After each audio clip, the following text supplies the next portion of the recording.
Welcome to the Shift Show, brought to you by Shift Grit Psychology and Counseling. Each month, we bring you meaningful conversations with experts in the field of psychology.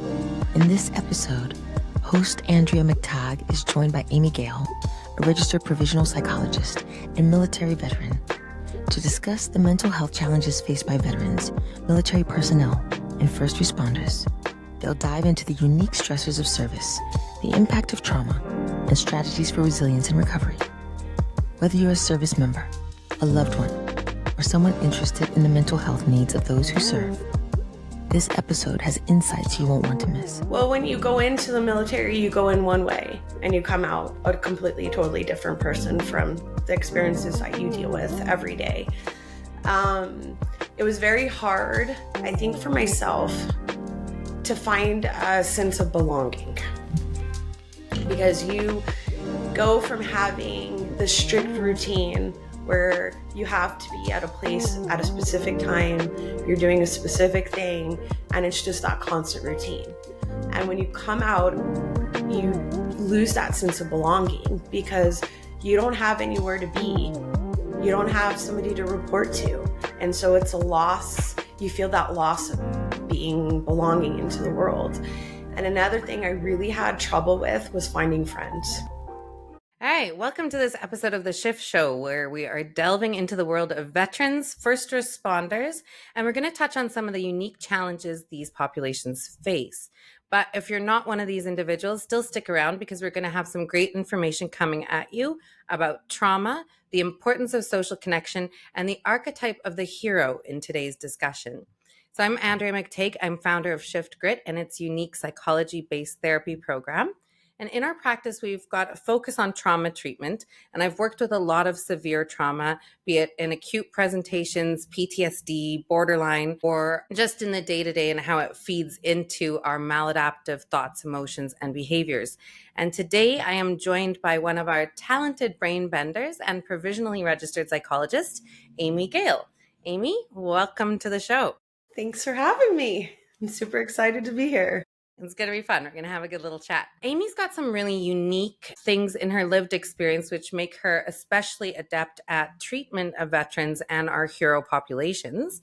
Amy, do you want to tell us a little bit about what you were doing before you came into the world of psychology that kind of makes you particularly talented in this area?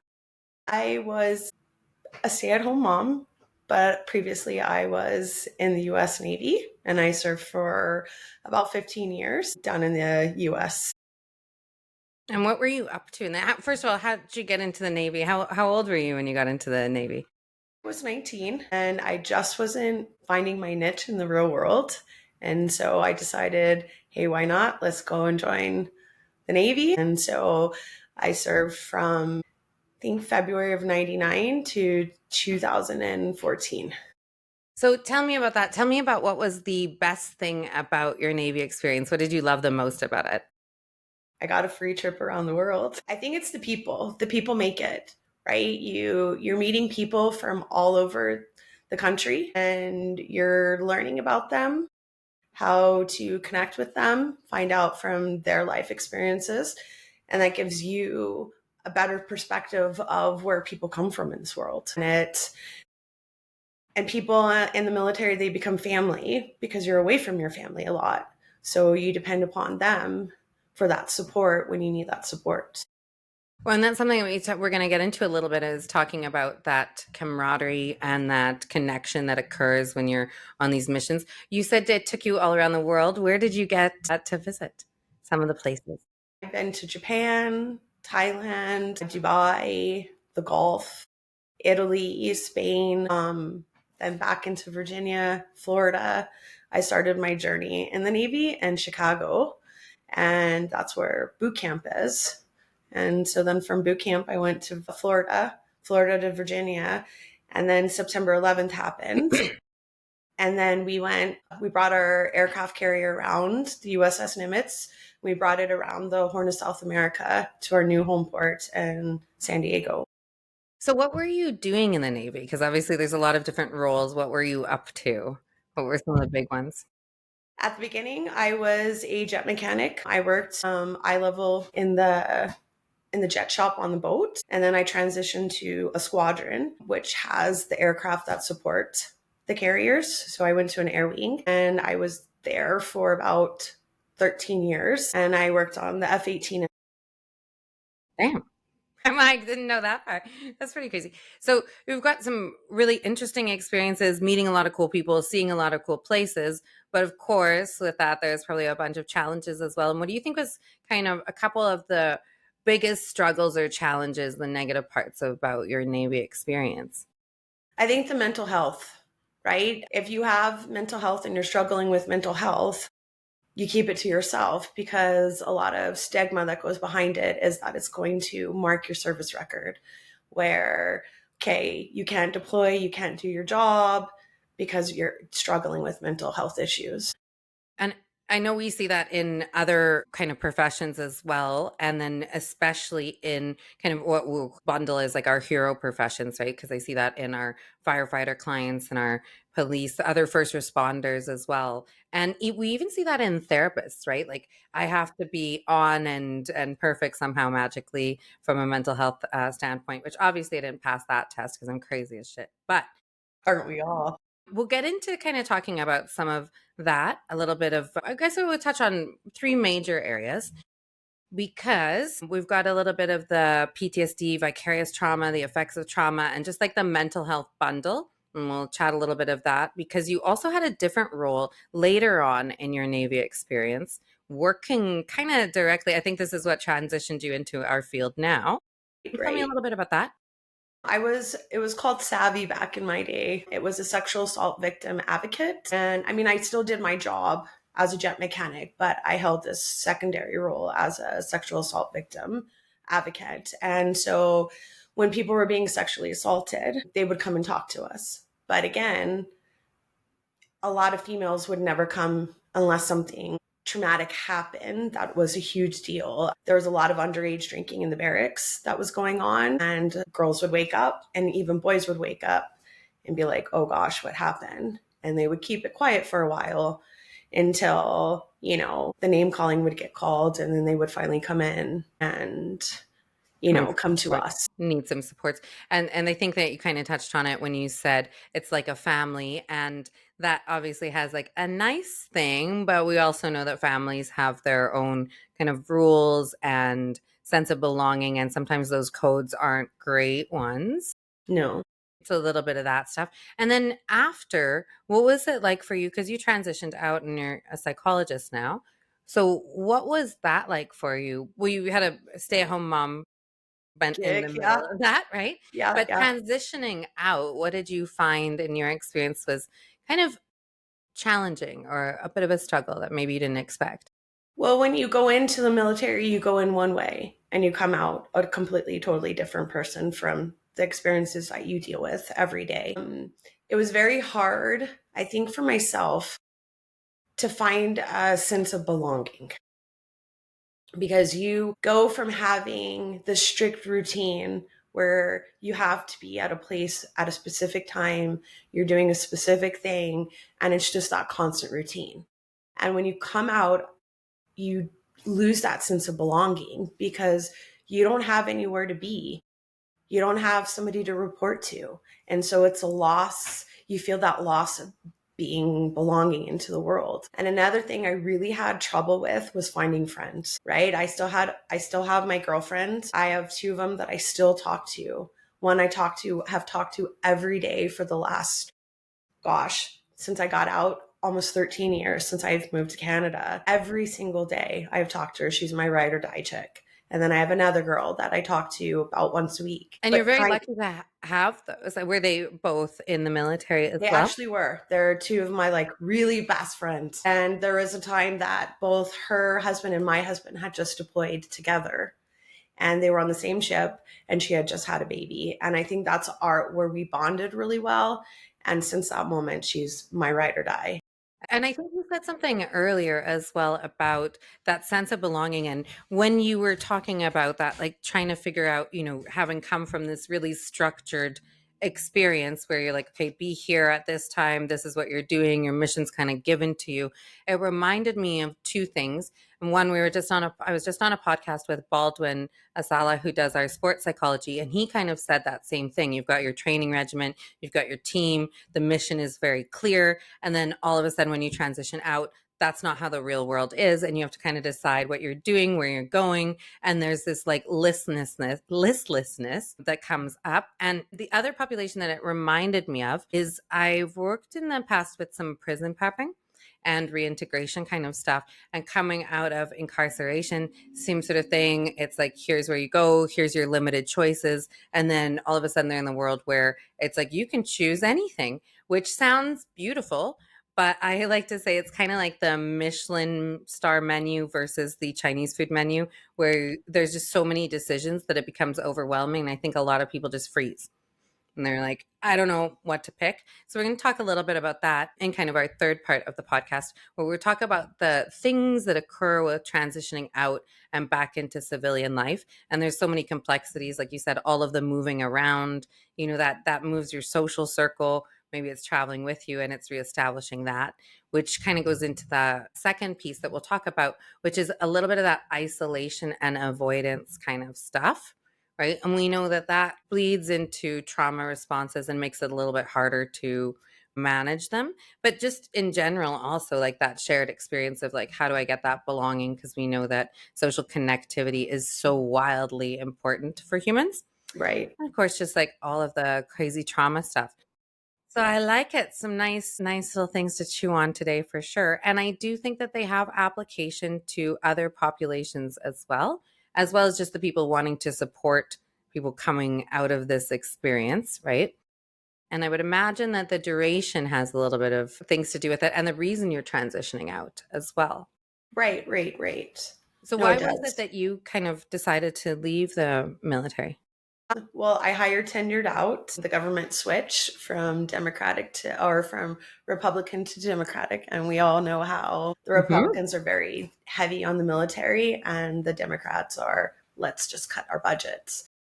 But so it was my time just to get out and go. And I wanted to start a family with my husband. And so we just decided it was time to go. And we just didn't want our kids to have to go through, because I do have an older daughter that watched me go through the military and struggle with mom not being home and me not being that mom I needed to be for her, because I was being that sailor defending my country during a time of war, So right? really pulled in two different directions, right? Like wanting to Yeah, be here and wanting to not be away from the kids and so on and so on.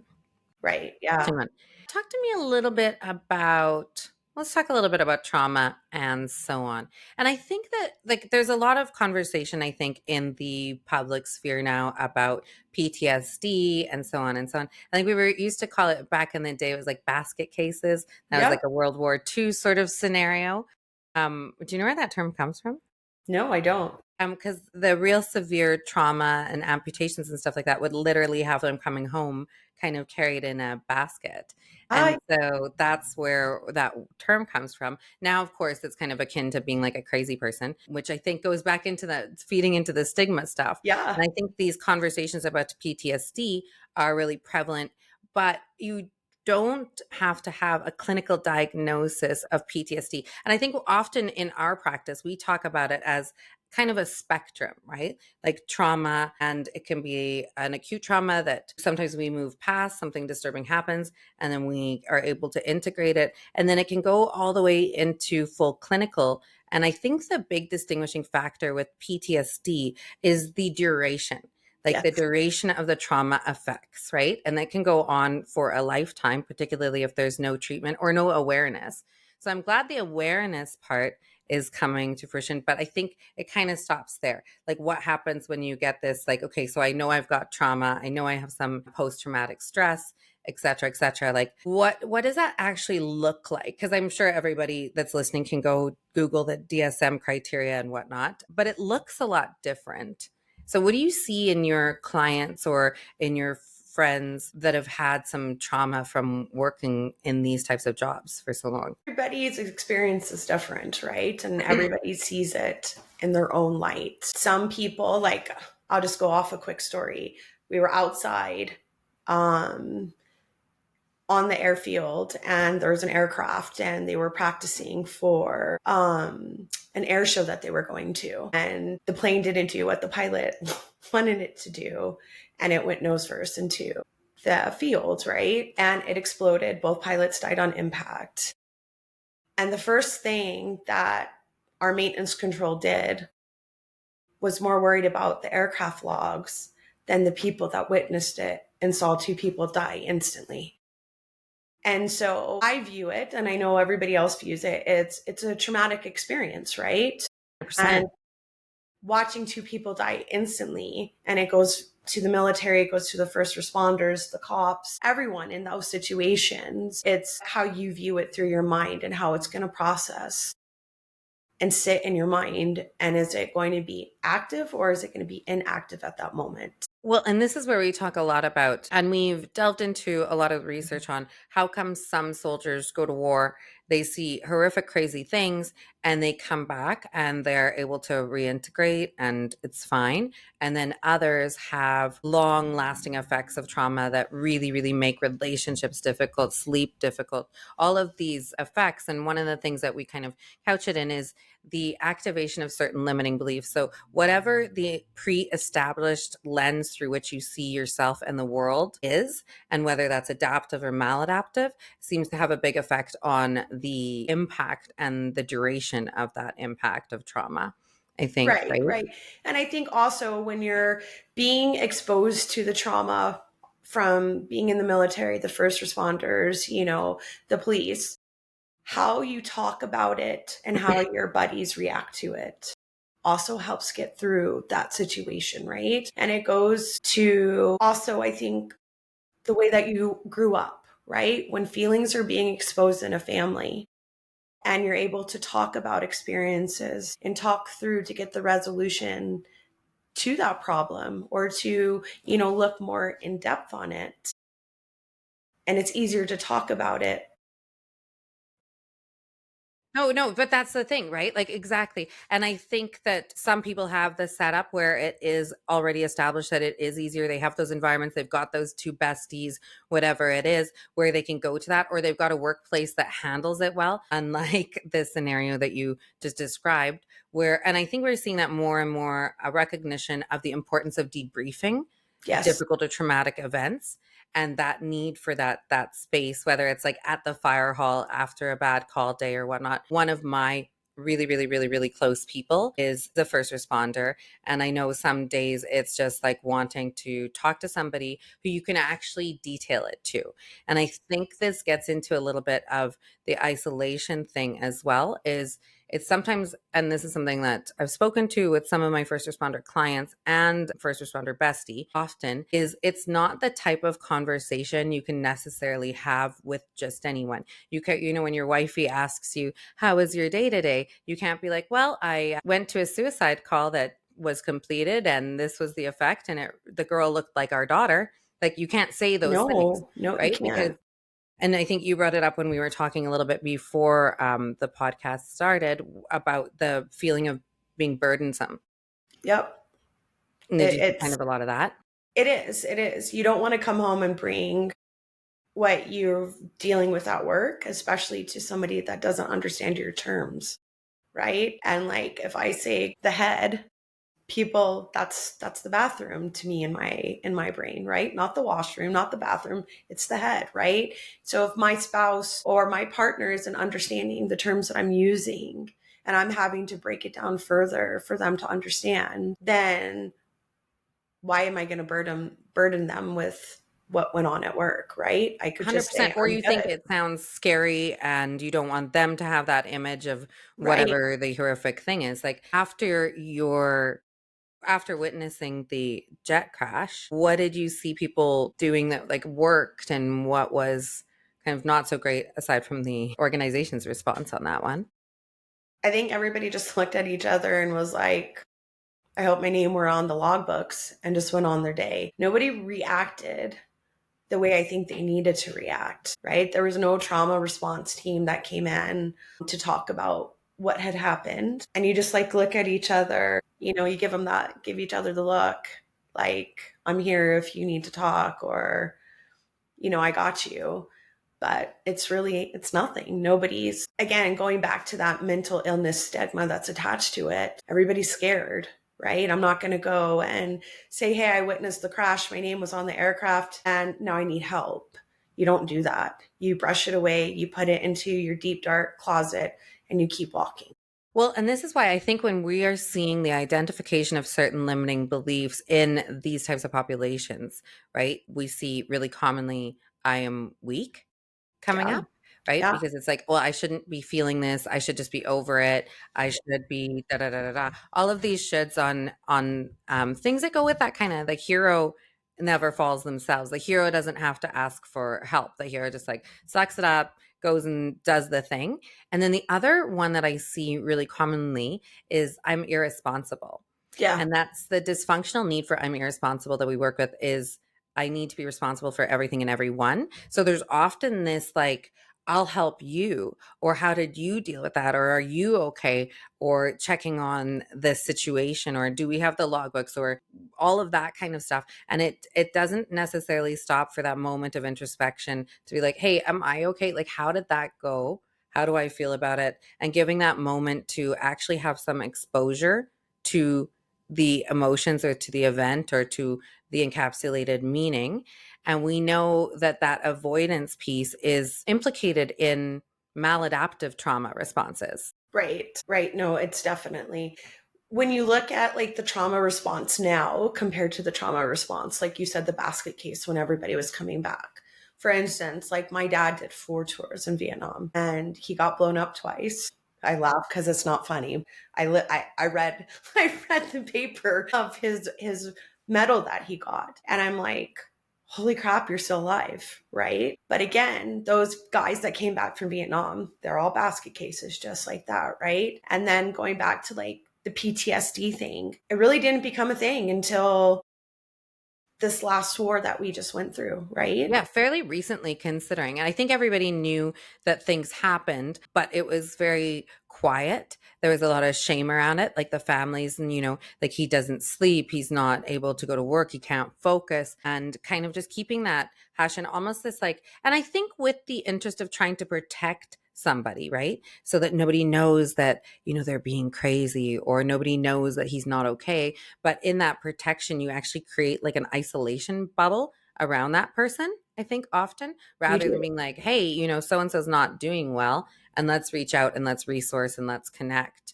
And that's where I think we see some of the comorbid issues that happen with PTSD and other traumas. And we talk a lot about, the comorbidity of substance abuse. And I'm sure you saw a bit of that going on. Well, because and the US military, and I think with even with the Canadian armed forces, we have a zero tolerance policy. The minute that you are caught and you piss positive on a piss test, you're done. You're out. You're being transitioned out. Alcohol is starting to become a big one too. I think when I was still in, it was the 3 strike rule and you were gone. But people use alcohol as a coping because it's legal. It's not illegal, right? Yeah. And And so available like everywhere, right? it is.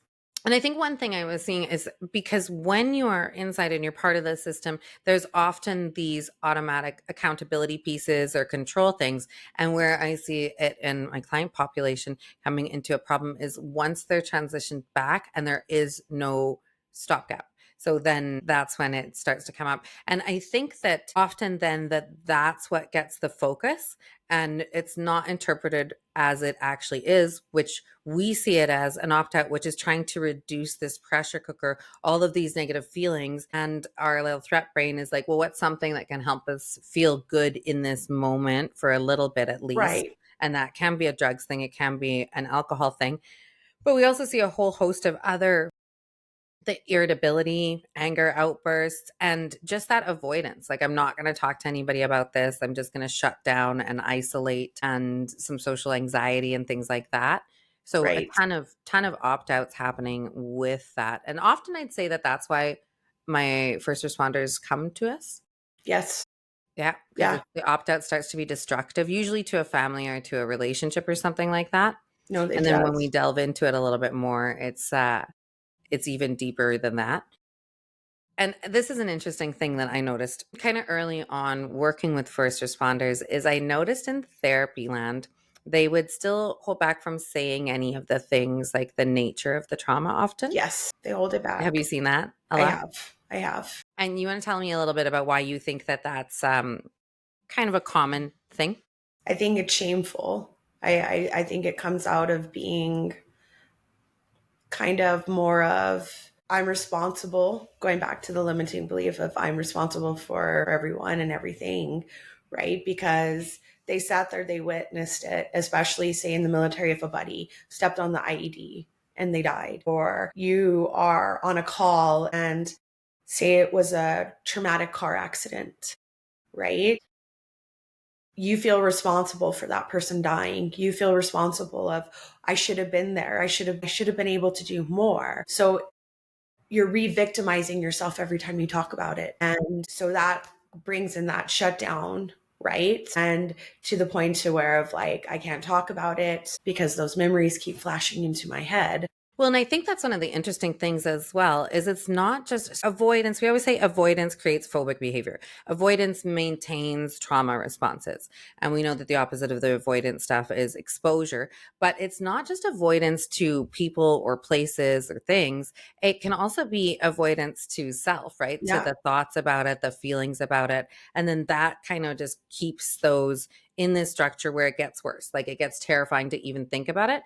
And I also think that's something that from the therapist lens, people should be very careful about is if you are having people just talk about their trauma, that doesn't necessarily move it around. And it can also have a kickback effect of making it worse yes, because, you bring up all this stuff and then you're like, okay, I'll see you next week, da, da, da, which is why we use an exposure-based therapy instead of a right, cognitively oriented therapy to treat a little bit of the trauma stuff. But I think that there's some interesting complexities in the trauma as well. And one of the pieces I do with first responder clients is talk about vicarious trauma.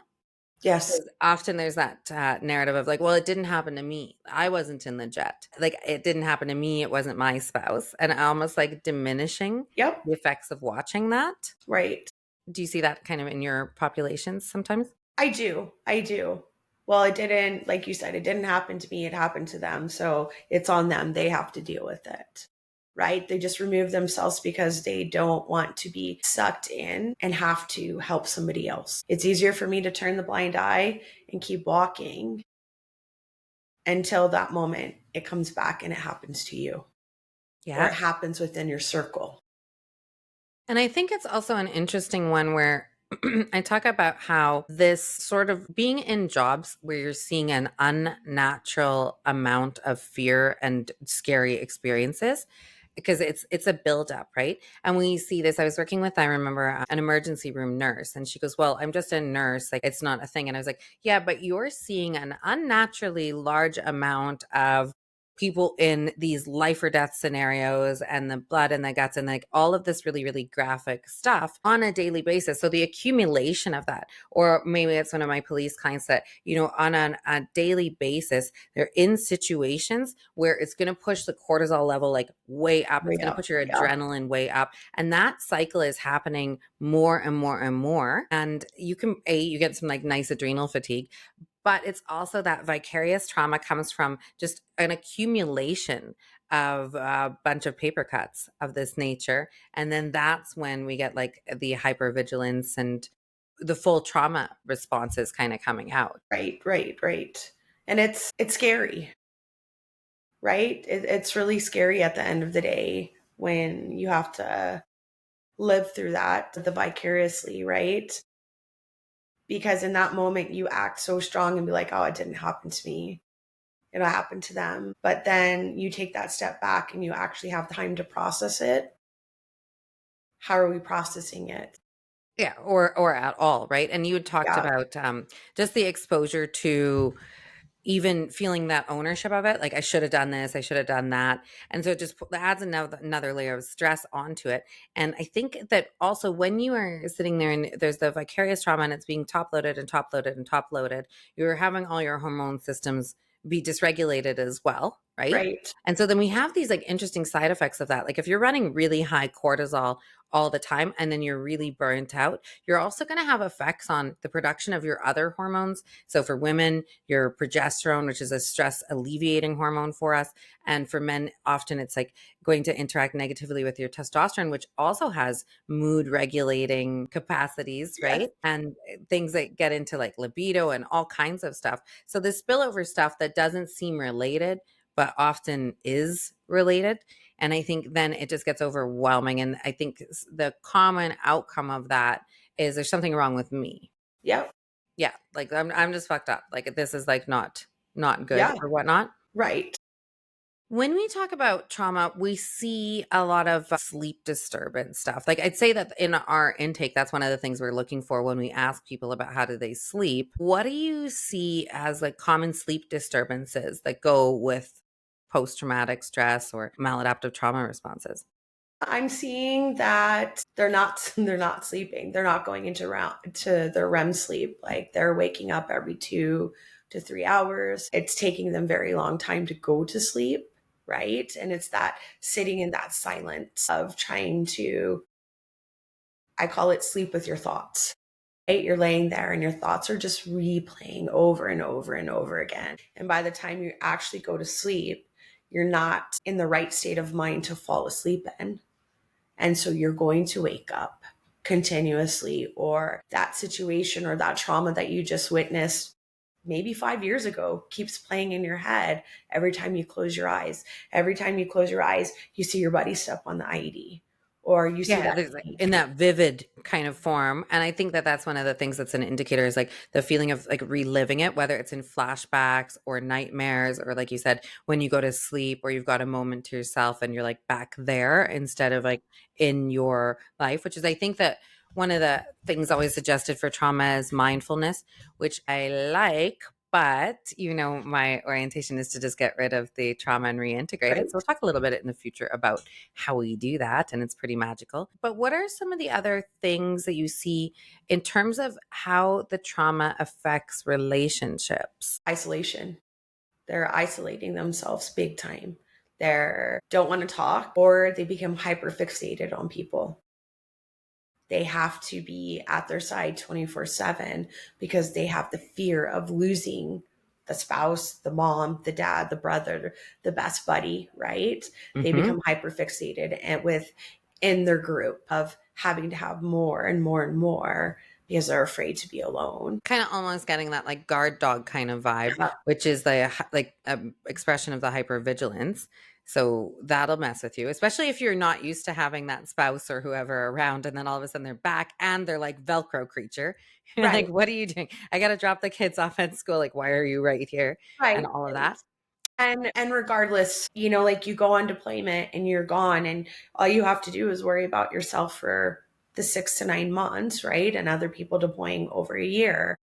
But in those moments, having to reintegrate yourself back into the home life is also very difficult, right? Oh, Because you're 100%. you're putting yourself back into a situation where they just lived without you for the last 6 to 9 months. And now Mm-hmm. you feel like the oddball. So it does put stress on your relationship. It does put stress on, how am I going to act? Do I need to act different? Do I need to act like myself? Are they still going to remember me? Because Right? especially the family system creates its own little routines and it's got its own thing. And then you're trying to like fit back into that. And I see that with the first responders as well, even at the end of the day, because the worlds are so different, right? Yeah. Like your day is full of this like chaos. I don't know what's going to happen. And I think that that's another thing is like one is very predictable. You're like, okay, the kids are going to hockey practice. We're having this for dinner. And then the other one is like literally anything could happen in that day. And I think that we don't often talk about the just being on, the feeling of being on. And I remember you were telling me a story about the day of 9/11 Right. and where you were. And you're just like hanging out. I think you guys were getting ready to I move. was just coming off of like we on the carriers, we would do 24-hour duty, right? And I was hanging out in the berthing, getting ready to go home. And I'll never, regardless, I don't consider it a traumatic event, but I will never forget the sounds of the bells ringing on the boat because I had never heard them ring like that. We'd done drills, we did this to prepare ourselves, but I had never heard those bells go off. Well, and I think that points to that hypervigilance that's there, where it's like something could happen. It's a feeling of like, okay, we've done the drills and so on, and something could happen, and then it trips into something is happening, and then where You're do you go with there, that?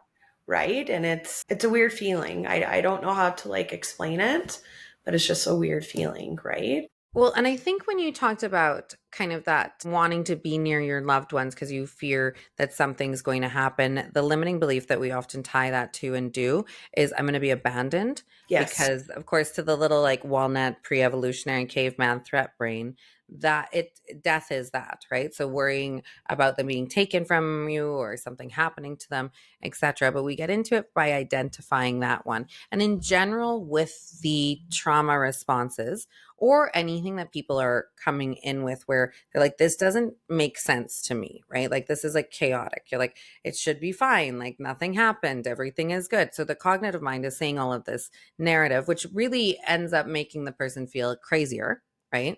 Because you're like, what is wrong with me? But if we split the mind into two pieces and we go, okay, your cognitive, your like developed, evolved brain is there, but you've got this other threat brain, and the threat brain really only understands like, are you safe? Are you not safe? How do I keep you safe? Right. Yes. Yes. And so when we switch into that brain, which we're doing often if we're in these kind of scary jobs, right?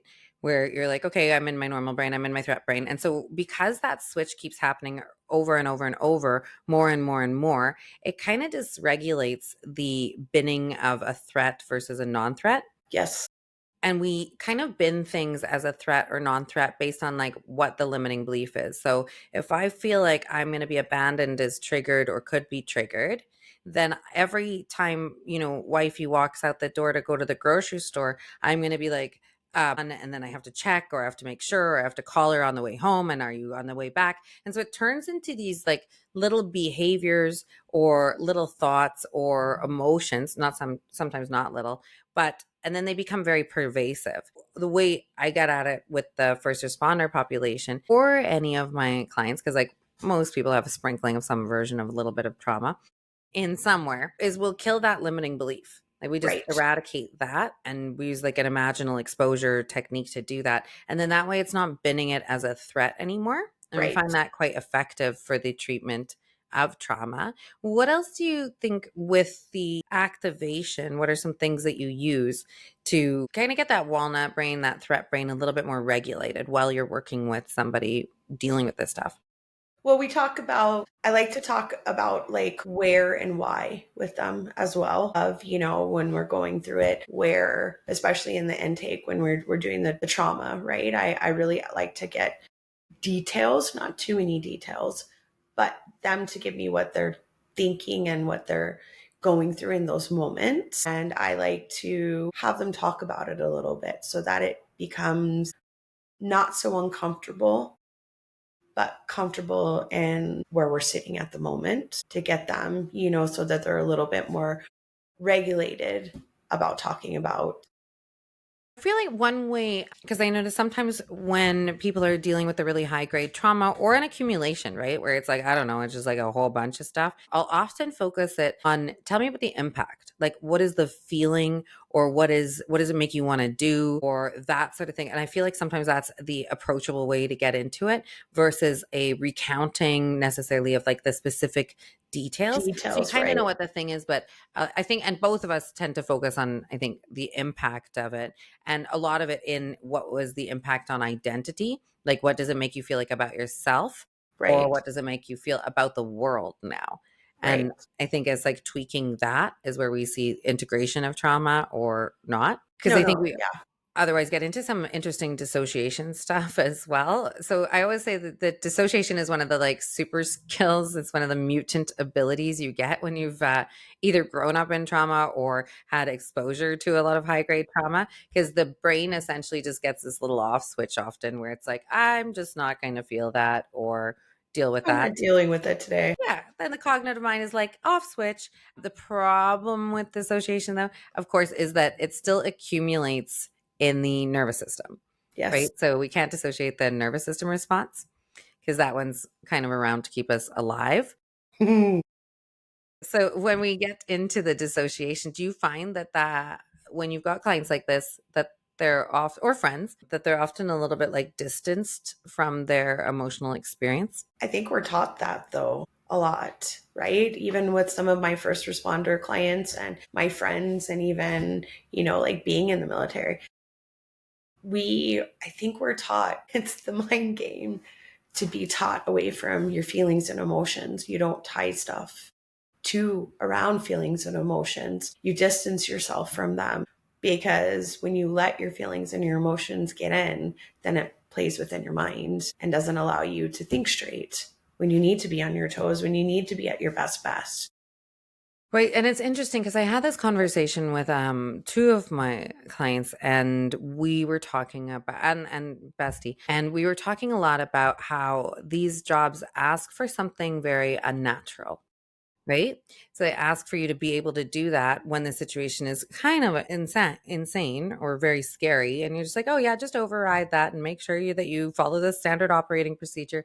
And one of the things, and this was coming off doing the trauma reprocessing stuff for a cohort of first responders. And what I noticed is often once we've reprocessed the trauma and got those limiting beliefs out and sorted out so that they're not binning things as trauma, they're not waking up the threat brain more often than it needs to be. What I found was often they would exit that field.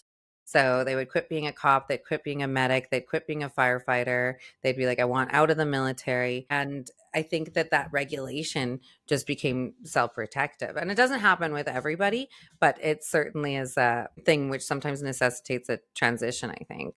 Well, and it does. I think too, like as you were saying that, I was thinking, I was like, we're always taught to be kind to people, right? And like, say you go into the field as being a police officer, Mhm. right? And or that you're taught not to hurt, you're taught to protect, but you're hurting in some aspects. 100%. And I see like really commonly the I'm at risk limiting belief activated, especially in police officer populations, because it's literally in their motto, right? Like to serve and protect.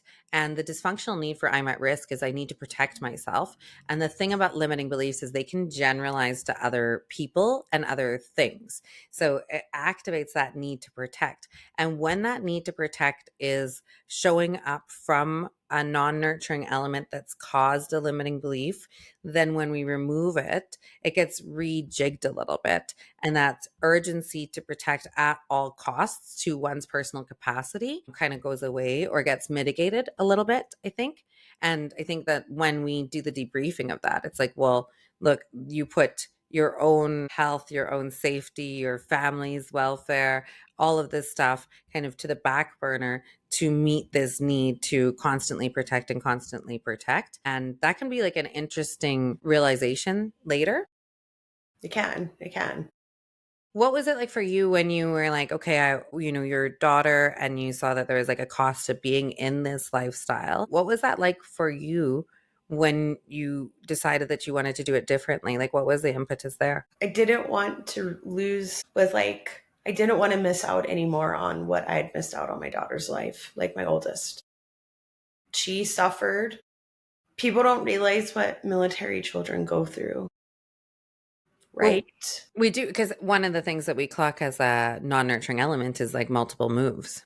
Right? We constantly, I mean, thank gosh the Navy doesn't move like the Army or the Marines, or the Air Force move constantly a lot more than the Navy does. So we didn't have a lot of moves, but me being a single mom, she did go back and forth between my house and my parents' house. So we didn't establish that, okay, this may be your home temporarily, and Mm. you're going back to Nana and Papa's house, right? Well, and not to mention, I think that, you know, especially as they get a little bit older, they realize that. So there's the parental absence thing, which is hard for kids, of course. And then there's also that piece of they get worried. Like if you're in a challenging or scary situation, it's like turning on the news and seeing like, oh, this is Right. happening and and that they begin to do that. We call that non nurturing element is often like modeling. Right. right? So or even like I grew up in a home where my dad grew up in a environment where there's like a lot of trauma just from a geopolitical kind of scenario. And Right. I think then there's that heightened hypervigilance in the parent that is then modeled for the kids. So often we'll have the encoding of certain limiting beliefs or a higher level of hypervigilance or trauma switching from seeing that in the parent and absorbing kind of that energy because they're always cueing from you, right? Like Right. they're like, "Am I safe? You seem anxious." Like, maybe some stuff's going on here. Like, what are we going to Right. do about it? So creating the calm environment is hard when you're not in the calm environment all the time. Right. And it's a lost identity as well going to it. Your identity is kind of lost and taken from you in those moments as well, especially flip flopping. Right. You finally get settled to get your identity of like who you are. I have some really good friends. Well, guess what? 3 years later, you're up and you're gone to your next duty station, or per se for here for like, say, the RCMP or, the first responders. Oh, I'm going to go here. There's a big class over here. So we're going to go and we're going to up and move and uproot. Right. And I think in general, just that challenge with connection, right? Because if you're coming home with an awful day in your head where you've just seen some really messed up stuff, it's very hard to just switch to connecting, especially with a child, because you really do want to protect them from exposure to any of that stuff, like any of the energy of that stuff or the thoughts or whatnot. So often then we'll see people choosing to isolate or pull back from their families, their kids, their loved ones versus, and it kind of goes into that cycle again, right? And then Right. feeling like they're losing those pieces of things that are very important to them. And I think this is why it ends up feeling like a big yarn ball of stuff because of how the trauma kind of like splays across, or the experience splays across in all of these realms, whether it's like the sleep stuff or whether it's the romantic connection stuff or the establishment of a community and being in one place.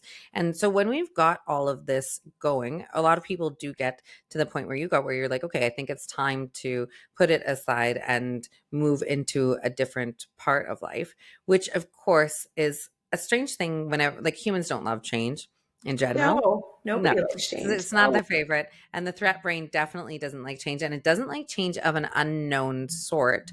So when we talk about transitioning out of that type of experience, especially with like you're still carrying all of these things that we've been talking about, right? So you've got this big bundle of like trauma and disturbance and maybe some like difficulties with the relationships and connectivity. And then you're like, okay, now I'm going to do this other adventure. And we talked about kind of three areas of it, which is like the reestablishing purpose, Right. and then reestablishing that social connection and community and all of that. And then the integration of past experiences and trauma into and learning like, okay, I've got these skills that are called this and this and this in the military, but how do I like take it and turn it into like a job in the civilian world? What does life mean now? So in terms of reestablishing purpose, what do you think are kind of the belief structures that most often get in the way of that? I think as you come out, I think it's finding the purpose. Like, what do you really want to do? Right? Because we do go through a transition. I know the US military does it. They have a transition assistance program that helps you and guides you, right? To try to find that purpose. They've got something similar in Canada, challenging still, but like to expose yourself to things. Right. But it's still challenging. I'm not going to lie. Like, you trying to find a purpose and need of what you need to do in the real world, as we call it. It's it's difficult. I don't know how to explain it. It's just the awkwardness, the emptiness of Where did trying to you find it. Like, what was the thread that you were like, okay, maybe I can follow this one. So I want to move from this to this. I want to go back into the real world. What's the thread that you kind of started to pull on to find out where you are now? The threat is I'm not going to be good enough to meet a civilian standards, right? I'm not going to be, but also trying to work and establish that connection with your peers in the outside world. That was a struggle, right? You're trying to, again, it goes back to that structured routine coming in, and I'm coming in at 8, my lunch is at noon, I'm leaving at 4 o'clock, but everybody else is coming and going and doing stuff, and so many parts are moving that you're not used to it. So do you think that there's skills and things from coming from that, like, because there was one in your interview, because I did your job interview, I remember, and there's something that you said, and I was like, oh, I like that. Are there skills and things that can be looked at in a different way that can transition and transfer to other populations really, really well? I think so. I think when we compare the civilian role to the military role, organization, right? The Hmm. organization is a big thing, right? You have to be organized 24/7 in the military. And that's a very good feature to have because, again, it goes to that structure routine. You're taught how to fold your clothes. You're taught that you need to 45 your corners of your bed every day, right? It's still there.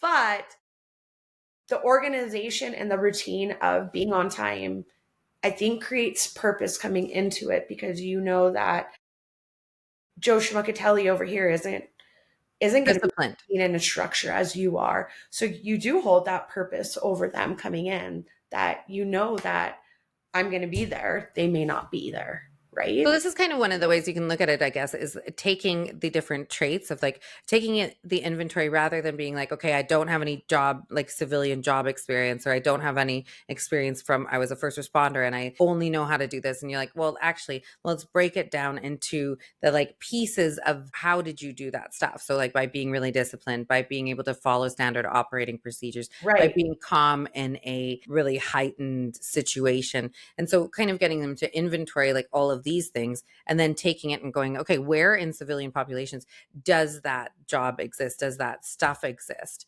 Right. And it might be Right. even, and it was a cute, funny one. I was working with one of my clients and he's like, I don't know what to do. And he was kind of taking some time off. And I was like, well, what are you good at? Like, where were you good at? And he was, like, good at organizing teams. He'd set up kind of, I don't know the military words, but anyway, he'd set up different trainings and then got everybody to do the thing or whatever. So I was like, okay, so you can get a game plan going on. So where we started with the integration was getting him to coach his high school kids soccer team.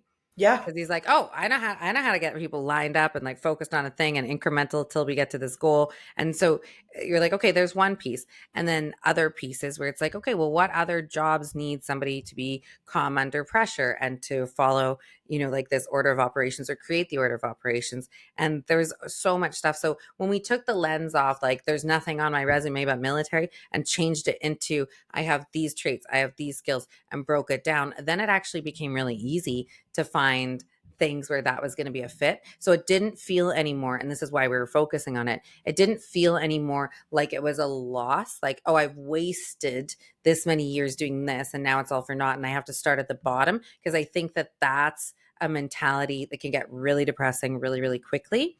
And it Right. stops Right. that integration of, like, no, it's just a different manifestation of the things, but we have to go backwards to kind of see it. And I think when we were establishing that, then you can get that self-efficacy of, like, okay, this isn't as big of a split, a departure from reality, because you're still the consistent. You still have all the stuff from before, and Right. you're just taking that and riding it into a different direction. Yeah. And I do know that, like, when we go to, like, say, our schools for our jobs, right? We have a breakdown and it breaks it down to what's equivalent in the civilian world, right? That's nice. What gives us college credits too, because some of the classes that we go, we can transition them into college classes and use them as a college degree, Which is right? a nice thing that I think sometimes the military's put a little bit more thought into than, say, some of the first responders that are transitioning out, because it's just too much. Like, they are over it now, they don't want to do it anymore, and you're like, okay, but I got to switch this into a different job without maybe that transitioning assistance. So definitely a nice thing in military land. It is. And it's nice because, to, like, say, for my job that I was doing in the military, being a jet mechanic, I could have turned my time in and turned it in and gone to be an AMP, got my AMP license to work on aviation engines in the civilian world, right? But that's not something I chose to do, Yeah. right? Yeah. I wanted to wear nice clothes and high heels and help people, Get the girly right? stuff And going get on my for a nails little bit. done. Well, and it was interesting because I think I was talking to a first responder, and we were talking about, okay, loves his job, really wants to do it, doesn't want the negative aspect of the accumulated trauma. So what we were setting out to do was a plan to reduce that. So how do we create, because we do need, like, we need our heroes in society, right? Like, we Of need course people we to do. work military, to, do that call for a cardiac arrest at 3 in the morning or whatnot. But how do we do it without damaging them and without hurting their own personal lives and taking that cost? So that's what we were scripting. And what we basically set out to do is like identify every single limiting belief Yes. that was going to be activated by the vicarious trauma or upcoming stuff. So we pulled things like I'm powerless, I'm at risk. We pulled I'm irresponsible, I need to be responsible for everything. We pulled, this is an interesting one, I'm worthless, which the dysfunctional need for that one is I need to provide value. Value. Yep. And we wanted it to be like want to provide value versus need Need. to, because Right. then we would get the individual considering the cost to self. And that was the other piece, is like creating a little bit more room in that pressure cooker so that personal capacity was respected, because that's the thing that's going to keep people doing this in a healthy way versus doing it in an unhealthy way, which is if you are doing something where it's going to have a mega load of stress, right, which is just a stressful kind of career path. And if you've got something where you anticipate a higher level of stress, then what we needed to do is create the balance on the other side so that there was more social connection, there was more fun, there's more nervous system regulation and distress tolerance stuff that was created. So we created all of that preemptively. So the next time something crazy happened at work, it was already set up and there was no like need to go and do the thing. We put in the debriefing structures, etc. So when we removed the limiting beliefs en masse, we got calm in the walnut brain. So it wasn't going to bin stuff as threats that weren't threats. Right. And then we had all of these like balancing pieces preemptively done so that it could be done adaptively. And I think a lot of that just comes from the acknowledgement of the stressor. You're like, okay, if you're going to do this, you got to do a different thing to like balance it. That's maybe a Right. little bit larger than somebody in a more, I don't know, normal job.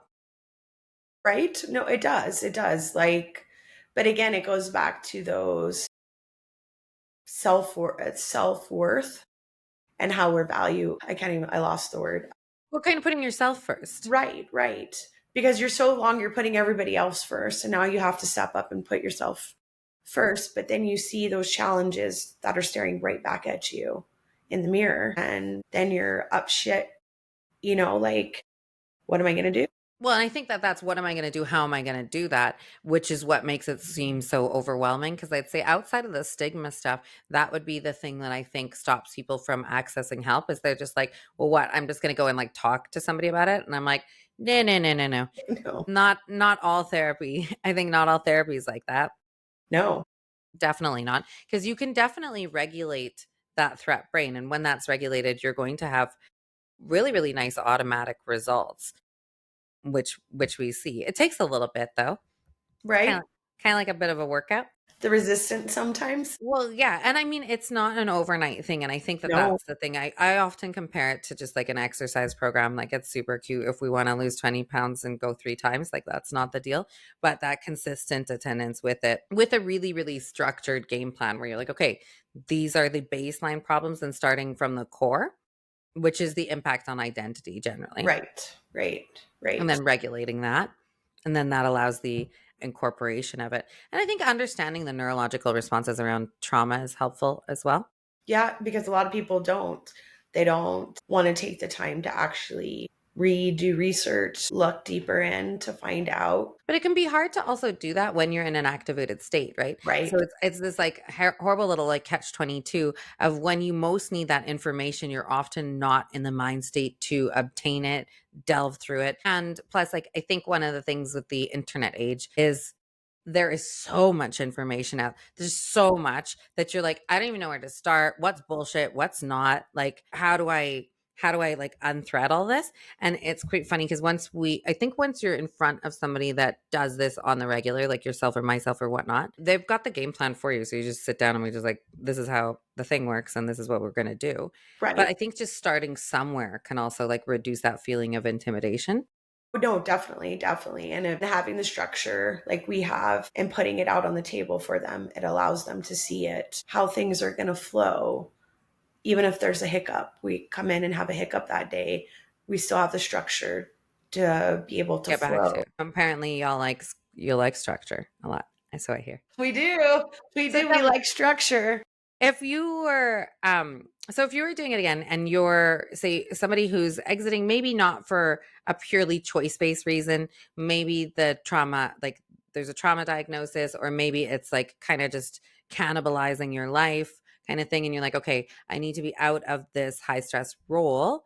What are maybe three things that you would point people towards to get started with, or to do to transition this nicely and smoothly and address that trauma rather than avoid it or kind of push it away, for it to come out in like a controlled burn versus wildfire kind of Right. thing? I think I would, number one, I would, in my eyes, I would make it mandatory. And I know it is kind of mandatory when we exit, but I think making it mandatory to when you're exiting and transitioning out of the military, that you have to see somebody right away for like that 6 months period. And what kind of, and I think, like, okay, so we'll definitely see somebody and what would you say would be your objective for them with that?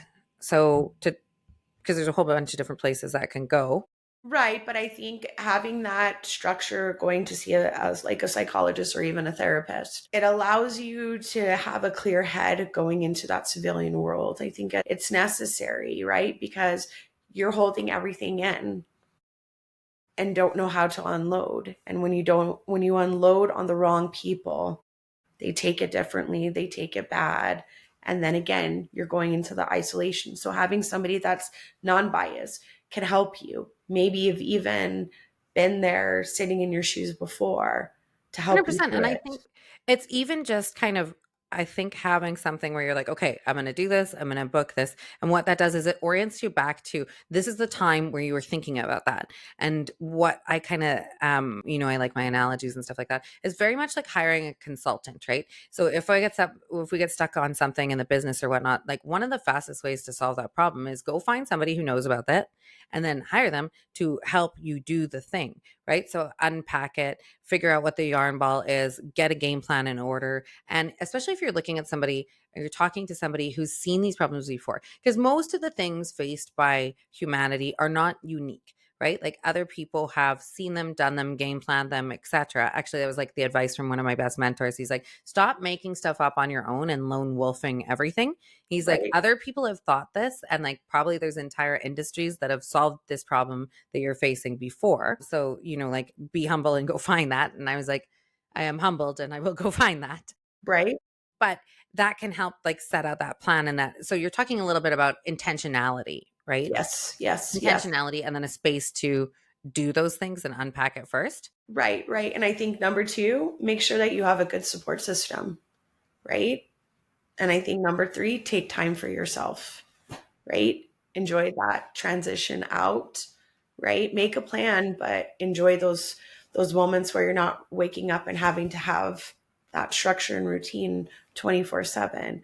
Enjoy that time and And make one of the inner peace. when you say enjoy that time, one of the things I talk to clients about often is they'll say, and this is a really common one. I know you've heard this one in yours as well, where it's like, I don't know, I don't even know what I like. I don't know what I like. I don't know what to have fun with. And I was like, okay, well, if we don't know what we like, that's fine. Just go try some stuff. Try Like, new do it stuff. as an experiment. Be like, I don't know, do I want to rock climb? Do I like walking in the woods? Do I like going out for coffee with this guy? No, he's kind of boring. Yawn. Like, switch it up and make it okay, kind of, when you're Right, doing that, right. to To be comfortable with what you're going into, right? Like it's very important. Like I said, take the time for yourself. Try new things, try new food, talk to new people, right? Associate 100%. yourself with the outside world before you are boots on the ground and running because Yeah, you just need like that the time. time to like plan, being intentional, take some space to do some introspection, etc. And I'd say adding a little bit of structure to that often helps as well. Because one Right. of the things that's like kryptonite is, when we're like, okay, I'm traumatized, I'm stressed, I can't sleep. I'm just gonna give myself a whole day to think about that for several weeks. And that is not the No, vibe. So no. building in like really intentional self-care where it's like, I'm going to get up, I'm going to do the hygiene thing. So like bringing in aspects of that structure, but filling it with different stuff than Right, before. right, Right. It's right. kind of, and I think that's generally where we would start with it.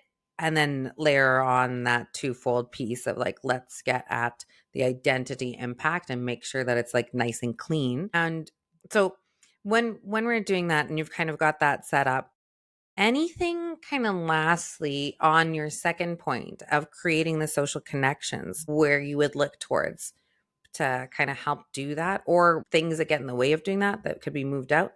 Yourself gets in the way of doing that. Yeah, But further to point one. Go to right, but there. there's so many groups out there that, and the internet has so many people, right? Like you can join groups, you can join support groups. They have, you can, like for the military, you can join the VFWs, and the Canadian forces have them here too. Get yourself associated with some of these groups, some of these companies that allow you to have the support, right? And start reconnecting with old friends. This is a Yeah. great time, right? Well, I think that that's a great one is like, and I know often the threat brain is like, I don't wanna, it's not like the thing. There's a bit of anticipatory anxiety, but if you can get yourself over that hump and just be like, you know what, I'm going to put myself in front of people.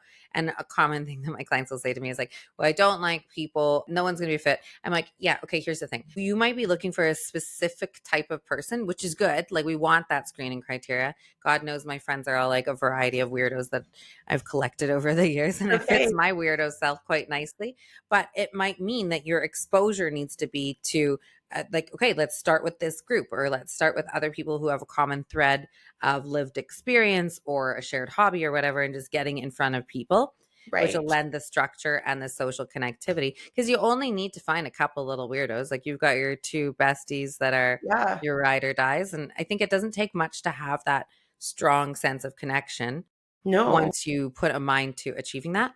Right, right. And it's important though that those social connections will take you further than you think they'll take you.